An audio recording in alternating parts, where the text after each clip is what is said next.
What is up, Glory Gang? Welcome back to another episode of the Glory Boys podcast. I'm one of your hosts, Austin. And I am Darren. And today, we're going to be talking about how to save yourself time on the revision process. Ooh, it's going to be a good one. That's a good one. All right, let's roll that intro. All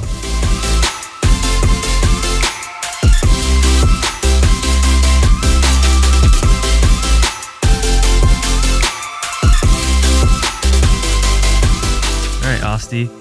Before we just dive into this bad boy, what's been up? A lot of things. How you doing? Good.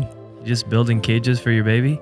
Just, yeah. I finally got in our baby gate, which allowed me to kind of contain Hazel to an area of our living room. So it's a cage. You put your baby in a cage. Pretty much. I mean, yeah, it's like a little miniature prison. But I mean, it's like a 4 foot by 8 foot area. So like she has enough room to crawl around. It's like a very cozy jail cell. Exactly. There's pillows, blankets, toys. Yeah, all kinds of toys. Yep. But yeah, she's at the stage right now where if you set her down and walk away, she'll find something to pull herself up on, and then she'll end up falling over and hurting herself and screaming. So we have to contain her. So now we can do that. It's like got a, like a padded, the little like Lego piece flooring tiles that you put together, and then a gate around it. Sick. So yeah. Nice. What about you? Oh, just me and my dog. Yeah. And my wife just living the dream. You're building a house. I am building a house. And you've been visiting it. Yeah. Like almost too much, I think. They like broke ground and there was just like a pile of dirt. And I was like, guys, like this is our pile of dirt. And then my wife and I actually ended up having a date night when they dug the entire basement out. And it was cool. It was like super surreal. I'm like, I own a hole in the ground. It's awesome. And now they had poured the foundation and they'll be putting up the framing like this week or something. Wow. Which is like that's nuts. It's insane. Dang. Like it doesn't even feel real. The things you get excited about as an adult. Oh man. Like I have a plot of land. I have a hole in the ground. Yeah. It's like that's super exciting. Yeah. I'm pumped. I mean, there's something cool and like spiritual about taking ground, property, owning land, taking ground. Yeah, that's awesome. So we're excited about that and picking out all the details and all the fun stuff that comes with building a house, which we've never done this before. It's our first time, but we own our current house, and there's plenty of projects, as you know, because you own your home as well, that need to be done, and whatever, paint and carpet and plumbing and all the things you get to learn as being a homeowner. But I think it's a real true blessing, and we're super, super grateful. Yeah, I can't wait to do that myself. I mean, one nice thing about building is like you shouldn't have to worry about any issues, at least like for the first, like 20 years. 20 years, yeah. I mean, hopefully you don't have to have any issues right away. There's like updated plumbing and different types of materials that work better than they did back in the 70s or whatever. So yeah, I'm excited about that for sure. That's awesome. Yeah. We've been, we looked at a van this week for GV. So and my wife said it wasn't that creepy. Yeah, that was a huge win. So let's back up a little bit. We've been using Darren's Jeep, like that he just bought, 3-4 months ago. No, well, it's been probably 6 months now. No, it just turned a year old. A year. This month. So we've been using Darren's Jeep Grand Cherokee Limited with leather seats and like really nice interior. Just beating the crap out of it. And we've been beating the crap out of it, putting 30-pound steel stands in it and all of our equipment, like filling it up, putting the seats down all the time. And so there was like a few weeks ago, and you're like, hey, we might want to look at like a vehicle because something would like scratch your leather seat, which I totally understand. So we basically were like, we need to find something that we can haul equipment around in that's not a really nice car that's going to get ruined. Well, and the thing is too, having a Jeep has been like my dream since I was like 16, and I finally got one, and now we're just like throwing gear in it, getting destroyed. And so that was one thing, and we've always just known that we needed some type of utility vehicle to haul gear, and now that we have a ton of gear, it's just like it's almost, my Jeep is too small. Yeah, it hasn't been able to fit everything that we have, which is cool, but it calls for, kind of a company vehicle. Right.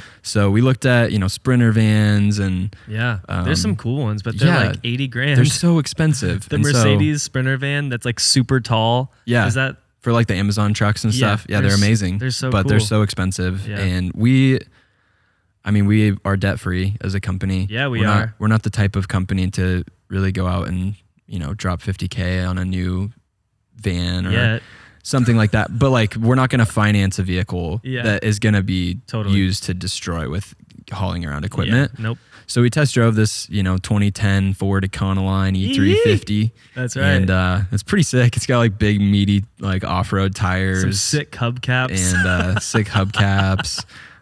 It's pretty, it is what it is. Yeah, it's pretty basic, but it's exactly what we need. But your wife said it was not creepy, which to me is the ultimate stamp of approval on that's like, fair. If we, that's kind of how I judge, like, if we should buy something or not, is if your wife approves of it. She has great discernment. She does. It's true. And I fully trust her judgment on that stuff. So same. But it's super nice. It was actually like bought and mostly lived in the South, I think in Texas.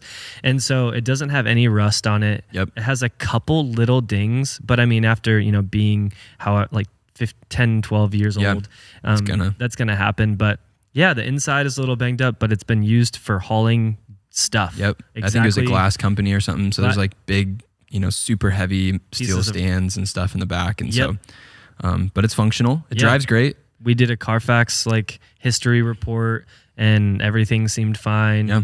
The tires are super new. Yeah. So yeah, we'll see. We're taking it to a mechanic here in a couple hours, actually. Yeah, we are going to get it checked out. So stay tuned. Follow us on social media for play-by-play updates. I was thinking about this last night. I really want to have Bray shoot like a process video. Yeah. Because I know if we buy a van, like the next step is we're going to paint it black. Right. We're going to put our logo on it. We're going to make it look cool. Like even if it's an older van, like we're going to make it look cool because we're not going to roll up to shoots in a plain white cargo van. No. Unless we rob a bank. Like maybe initially till we get it painted, but I want to have Bray do like a process video. That'd be sick of like, here's what it looked like before. Here's after. We'll do a Pimp My Ride.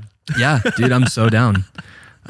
So yeah, that's an update in the life of GV, looking at cargo vans. Yep. And again, the things you get excited about as an adult. I never pictured myself, getting pumped about a Econoline cargo van, but I'm actually kind of excited about it because we can store a lot of our gear in there, that's not electronic and not going to be subject to cold and hot. Yeah, I wouldn't store my cameras in there, but as far as like stands and carts and stuff like that, I mean, we really can keep that stuff in there instead of having to always load it in and out. Yeah, and so I think it'll be a good asset to add to the company. And yeah, totally. Well, that isn't really related to today's episode, but we thought we'd catch you up. Yep. Since last week, I don't think we even did a segue, but this week we're talking about revisions. Yeah, don't do a lot of them, but don't do none of them. There you go. There's our episode right there. All right, thanks guys for tuning in. And No, revisions are something that early on as a company that we... First of all, what is a revision? So a revision is you send a video to a client and they want changes made to it. And that can really be as broad as you want it to be in terms of how the client gets you feedback, how often the client gets you feedback. And that's a lot of what we're going to talk about today is really just streamlining that process, because you can waste so much time on revisions. If you've ever done a video set for a company where there's like 8 videos and you have revision rounds built in, just simply exporting all 8 of those videos and re-uploading them and replacing them on Vimeo or putting them on Dropbox, whatever you do, just doing one round of revisions, not counting the actual editing time, can take you like 2 hours. Seriously. I mean, for a set of a bunch of videos that you're re-exporting and replacing, it takes a ton of time. And so really what we want to talk about is how you can help consolidate that into the fewest number of rounds of revisions as possible. Yeah, exactly. So when we first started, like, how would we operate when we would talk to a client? We would do the video and then, they'd want changes. So walk us through like how we did this in the beginning. We didn't really have a system at all for any of this. And it really came to bite us back in the butt because we just ended up doing so many revisions.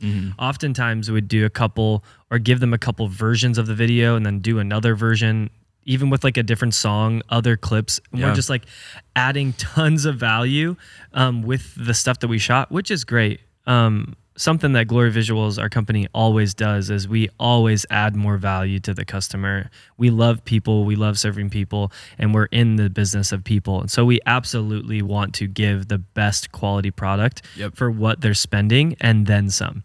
And so we do that, but there is a line that needs to be drawn, because if you don't set expectations up front, you're really getting into some sticky areas that you do not want to be with the client, because there's resentment that starts to get built up. There's this regret, this client wasn't even worth taking. There's this like ungrateful spirit that comes in. There's all this weird stuff that starts to happen when you don't set expectations up front. And before we really figured this out, I would say maybe a couple even years ago. We're 3.5 years in now, but I mean, we didn't learn until about a year and a half in to really make this system work for us. And it was terrible. Yeah. So how things would work a lot of times is the client would watch the video and they'd say, oh, hey, could we change this? Well, then they watch the video again and you're like, you just had exported it. You just had uploaded it. You're about to send it. And they're like, oh, but actually, I just noticed this part. What they did was they watched it with a coworker or their dad or grandma or uncle or whoever. And they watch it. Oh, it's really cool. We love it. ... But could you please? And so we would do all these revisions that were just coming out of nowhere. And yeah, it was really frustrating. Yeah. So like Darren mentioned, you can solve this, and really what we found is that you can still provide the same level of value that you would. And we kind of convinced ourselves that, oh, by just being willing to do whatever revision, however many, whenever, whatever time of day or night, like that's how we're serving our clients. And it really, like you said, it's kind of the opposite, because you develop that resentment. And at the end of the day, like you're really not serving your clients to the best of your ability, and you're not serving your company to the best of your ability. And one thing I'm learning the more and more we build our company is like taking care of your company helps you be better for your clients. Like, wow, what a shocker. But like actually setting boundaries and standards and holding your clients to them helps you provide a greater level of care to your other clients, because you have the time to do that in the mental headspace. So one shift that we made that has really helped is we set a limit to how many rounds of revisions a client gets. For a long time, it was just one. I actually think that the last few projects we've done 2, and I like that, because I think it gives them just an extra chance to make sure that it's everything that they want it to be. But what I tell the client on the front end, and this has saved me so much time, is I tell them on the front end, hey, I'm going to send you all these videos. If you could do me a favor, watch them through as many times as you want, like be as nitpicky as you want to. But what I would like you to do is watch them through, show anyone and everyone that you value their feedback on these videos, and compile everyone's feedback into one list. Then you can send that to me and I will do all of that at one time. That's your first round of revisions. So that saves me a ton of time already, because I'm not getting 3 rounds of revisions from the client, from the marketing team, from their boss. And it's all just right there. And it's nice because you have a list. You can open up your project, start from the list, and work your way down. And then export it again, rather than like just, oh, can you kind of change this clip? Or, you know, they don't really know what they're saying, what they want, but you're trying to figure it out and translate it. And it becomes this thing. And then you do another revision, you send it back, and it's not actually what they wanted. They're like, oh, I like that too, but I really meant this. And it just becomes a hot mess. So yeah, getting that, like, some clients actually even will give timestamps. Like, hey, at 3:30, can you take this clip out and exchange it for this clip? That is so nice. Oh yeah. And we're kind of moving into working with clients now that's really the case most of the time. And we really, really enjoy that. But that doesn't, you know, we aren't hating on the clients that don't know about that. But now that we know what best works for everybody, we can then prepare the client that maybe doesn't have a marketing director that's, you know, giving timestamps. But we can say, hey, if you would just go through, pick a timestamp, make a note, we would love to revise those particular spots. And it's really great. We're teaching them how to see what they need to see, and then we're able to work with them a little bit better and get that revision out quicker. Yeah, that's something that you said that's super important that I forgot to mention is asking them to provide timestamps is super helpful. Yeah. Hey, if you have, a shot, or if there's anything that you see that you want changed, let me know what timestamp it is. And the best clients that we've found that work with will actually even take the time, watch through maybe the rest of the content, or, maybe we're cutting down a bunch of interviews into a shorter video. One of our clients actually watched through the entire hour and a half of interviews or of speeches that we provided. Yeah. And they actually picked a similarly sized chunk of another speech that they wanted to replace. And I literally, like, that is the goal. That is what you want your clients to provide you. And not all of them will. But that's like ultimate, because that's so easy for me. Yeah. Instead of me having to dig through and spend 3 hours digging through all of this speech to try to find what they're looking for, they just told me, hey, this section, would you mind replacing this with this other section? Yeah, what a blessing. And so that's really great. So we pray that you guys get clients like that, because that's really where you want to live, and that's what promotes the healthiest client relationship, I think. Yep. And if you have clients that you just feel like you can feel it, and we've talked about firing clients before, and really are discovering that as a company, that if you feel weird about something, or if you feel that a client is going too far with revisions and you've set the expectation up front. Now, if you haven't set the expectation up front, then that's on you. Sorry, that's on you. And we've been there recently. We've been there. Don't worry. Everyone does that, but you can't really put that on your clients if you didn't set the expectation. But if you did, and they still don't really respect that, challenge them. Yeah. I've sent challenging emails to clients in the last few weeks saying, hey, this is our standard as a company. Yeah. We don't really feel that you're meeting that standard. And if you are proud enough of your company and have built something that, again, you're really proud of, you should stand up for it. Yeah. And not let clients treat you more poorly than you would treat them, and vice versa. Totally. The last thing I would say, just in communicating up front with your clients, is put the number of rounds of revisions that you want to do in the proposal. Yeah. So that they know, okay, because if they know I only have 2 revisions, they're going to get feedback from everybody. They're going to consolidate it because they understand, oh, okay, I have to have my crap together. I have to get all of this to you at once. Otherwise I might not, get all the changes done that I want to. So just put that on your proposals. Make sure you communicate that on the front end, and limit your clients to a number of revisions. Yep. Setting expectations up front will always be better than not setting the expectations up front. Yep. So hopefully, guys, this helps you understand maybe some of your client relationships, maybe your future client relationships, or some of the current.